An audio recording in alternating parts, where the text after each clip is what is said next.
வணக்கம். நான் உங்கள் அபிமான யோகாம்பால் சுந்தர். இன்றைக்கி என்ன பார்க்க போகிறோன்னா, இது ஒரு ஸ்ட்ரீட் ஃபுட். நிறைய பேருக்கு இது ரொம்ப பிடிக்கும். பாம்பே இங்கெல்லாம் போயிருக்கிறவாளாக இருந்தால் இந்த ஸ்ட்ரீட் ஃபுட் கண்டிப்பாக நீங்கள் சாப்பிட்ருப்பேன். அது பேர் என்னென்னு கேட்டீங்கன்னா ரகடா பேட்டிஸ்.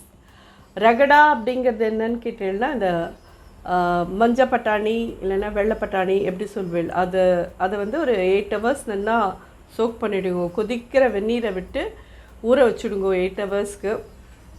காத்தாலேருந்து அது ஒரு 10-12 விசில் வாங்கி வச்சுடுங்க. அது நல்லா மசிஞ்சிருக்கணும். இப்போ நம்ம இதில் இருக்குது, இன்னும் ப்ரெஷர் இறங்கின அப்புறமா இதை பார்க்கலாம். அந்த ரகடா பேட்டிஸ்க்கு நமக்கு வந்து ஸ்வீட் சட்னி கார சட்னி வேணும். ஐ திங்க் நான் பானிபூரியில் ஸ்வீட் சட்னி கார சட்னி பண்ணியிருக்கேன்னு நினைக்கிறேன். பட் எதுக்கும் இருக்கட்டும்னு சொல்லிவிட்டு நான் இப்போ இன்னொரு தடவை உங்களுக்கு பண்ணுறேன். முதல்ல நம்ம வந்து ஸ்வீட் சட்னி எப்படி பண்ணுறதுன்னு பார்க்கலாம்.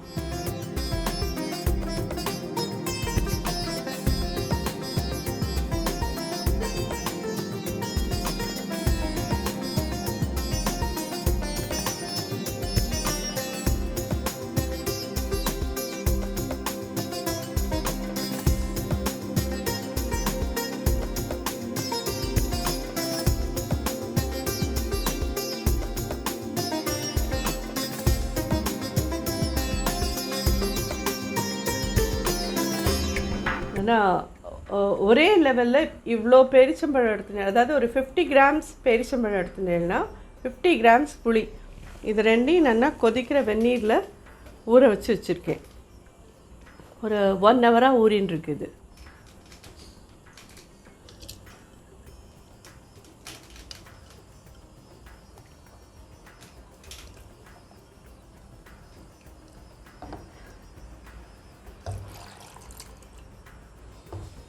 இப்போ இதை நல்லா அரைச்சிக்கலாம். பார்த்தீங்கன்னா நல்லா பேஸ்ட் மாதிரி அரைஞ்சிடுத்து. இதை வந்து நல்லா வெல்லத்தோடு சேர்த்து நம்ம கொதிக்க விடணும். அதனால் இதில் எடுத்துக்கலாம்.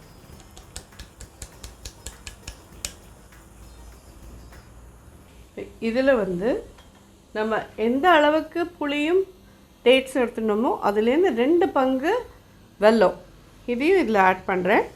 எல்லாத்தையும் நல்லா கொதிக்க விட்டு அதுக்கப்புறமா நம்ம வடிகட்டணும்.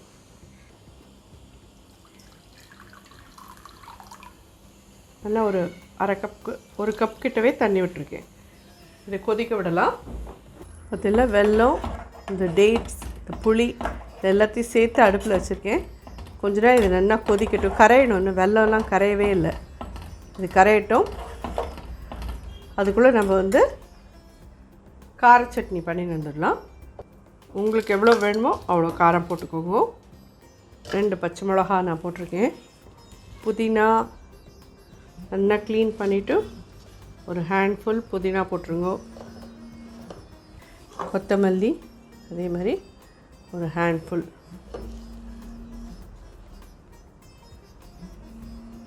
கொஞ்சமாக ஒரு அரை டீஸ்பூன் கிட்டக்கு தான் உப்பு போடுறேன். இது என்னென்னு கேட்டீங்கன்னா 2 எலுமிச்சம்பழம் புழிஞ்சு சாராக எடுத்துருக்கேன், அதை இதில் விட்டுடுறேன்.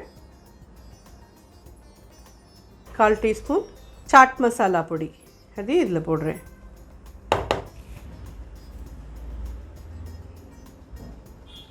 இதில் வந்து பூண்டு வெங்காயம் இதெல்லாம் வச்சுக்கிறது உங்களுடைய சௌகரியம்.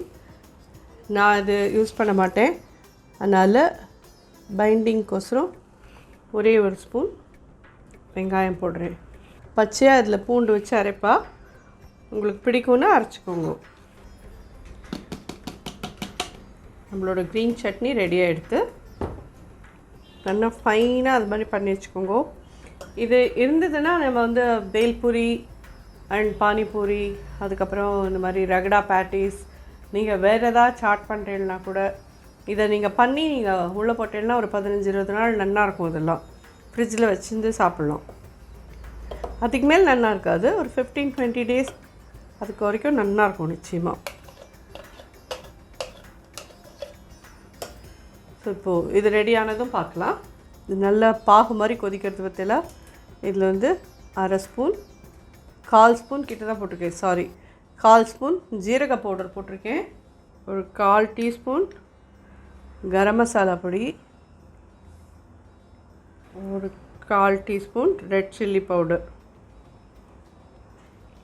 எல்லாத்தையும் நல்லா கலந்து பார்த்தெல்லாம் அப்படியே ஹனி கலரில் இருக்கும்.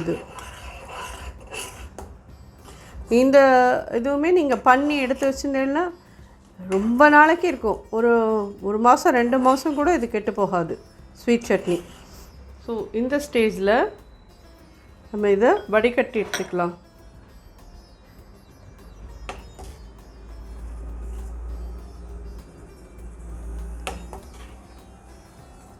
இல்லை வெல்லம் இருக்கும் இல்லையா, அதனால இது ஆறினதும் இன்னும் கெட்டியாகிடும். எதுக்கு வடிகட்டுறேன்னு தெரியறது இல்லையா உங்களுக்கு? பாருங்க, இந்த கோதெல்லாம் இருக்கு இல்லையா, அதனால். ஸோ இப்போ சத்திக்கு நமக்கு இது போகிறோம். பாக்கியெல்லாம் நான் வடிகட்டி எடுத்து வச்சுக்கிறேன். ஆற்றுக்கு வேக வச்ச உருளைக்கிழங்கு மாதிரி எதாலையாவது நல்லா மசிச்சுக்கோங்க.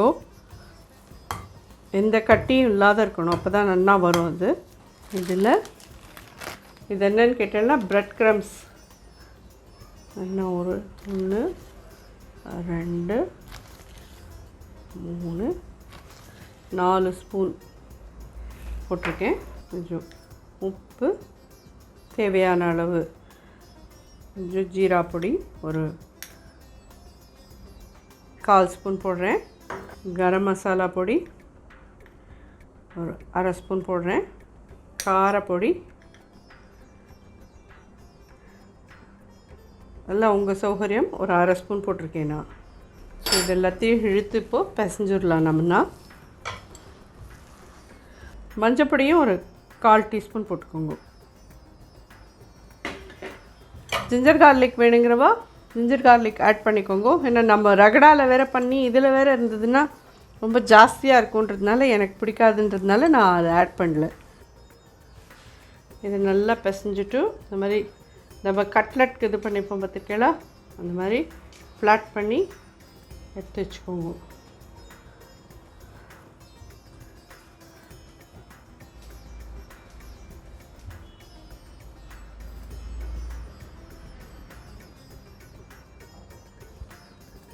இதெல்லாம் கொஞ்சம் பெரிய வேலை தான்.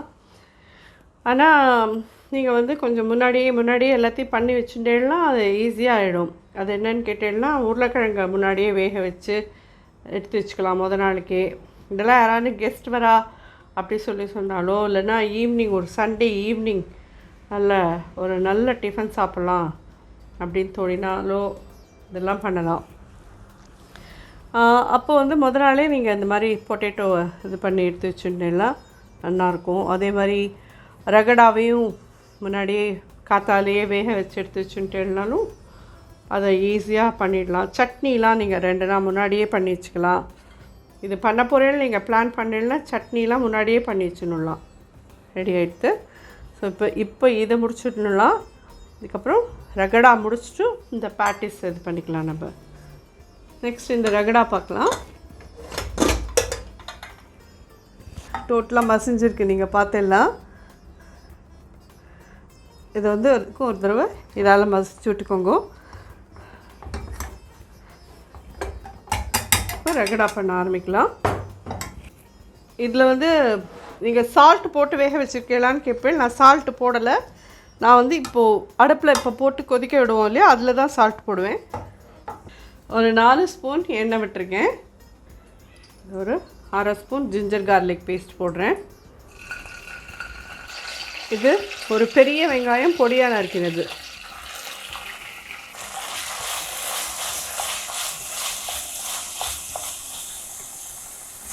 அரை ஸ்பூன் மஞ்சப்பொடி,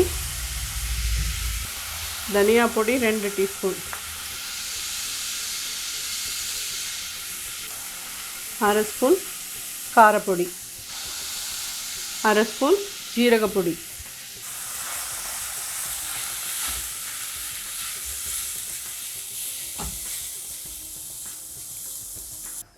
இது 2 தக்காளி பொடி பொடியாக நறுக்கினது.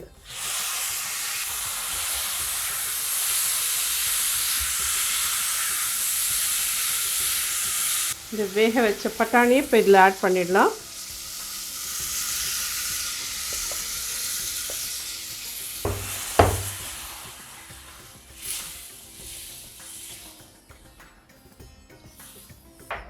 ரகடாக்கு தேவையான உப்பு போட்டுடலாம்.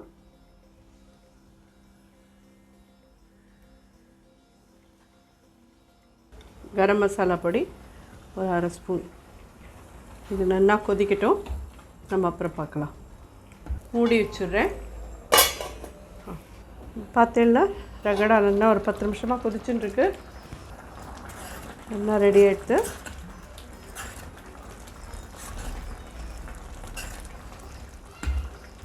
ஃபைனலாக அது மேலே கொஞ்சோண்டு கொத்தமல்லி போட்டு அடுப்பு அணைச்சிடுறேன். சாட் மசாலா கொஞ்சமாக போட்டிருக்கேன், ஜஸ்ட் ஒரு பிஞ்ச் சாட் மசாலா, அவ்வளோதான். இது ரெடி ஆகிடுது. இதை இறக்கி கீழே வச்சுக்கிறேன். கீ ஆர் ஆயில் இது உங்களுடைய சௌகரியம். இது வந்து கீயில் பண்ணினா ரொம்ப ரொம்ப நல்லாயிருக்கும்.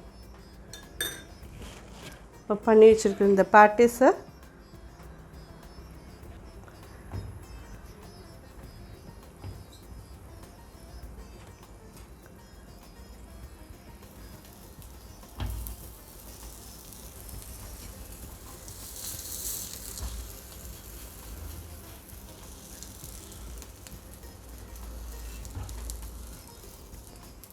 இது நல்லா 2 சைடும் இந்த மாதிரி நல்ல கோல்டன் கலரில் இதாகணும். இது ரெடி ஆகிடுது. இதை எப்படி நம்ம அரேஞ்ச் பண்ணுறதுன்னு பார்க்கலாம். இது ஸ்லோவாக ஆகிட்டுருக்கட்டும். ரகடா கப்பில் ஃபில் பண்ணுவோம். நீங்கள கொஞ்சோண்டு கொத்தமல்லி, கொஞ்சோண்டு சாட் மசாலா. இது ரகடாக்கு. பேட்டிஸ் இந்த மாதிரி இருக்கும். ஸோ இப்போ பார்த்தீங்கன்னா ரகடா, பேட்டிஸ், ஸ்வீட் சட்னி, கார சட்னி எல்லாம் இருக்குது. கொஞ்சம் ரா ஆனியனையும் இந்த ரகடா மேலே போட்டுண்டு இந்த ஸ்வீட் சட்னி எல்லாமும் போட்டு அப்படியே மிக்ஸ் பண்ணி சாப்பிட வேண்டியது தான். இது ரொம்ப நல்ல ஒரு ஸ்ட்ரீட் ஃபுட்டு.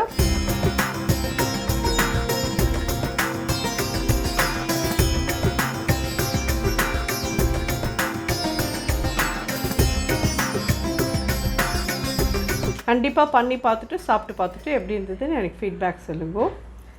நிச்சயமாக ரொம்ப ரொம்ப நல்லாயிருக்கும். பார்க்குறதுக்கு எனக்கே சாப்பிடணும் போல் இருக்குது, ஜோராக இருக்குது. நன்றி, வணக்கம்.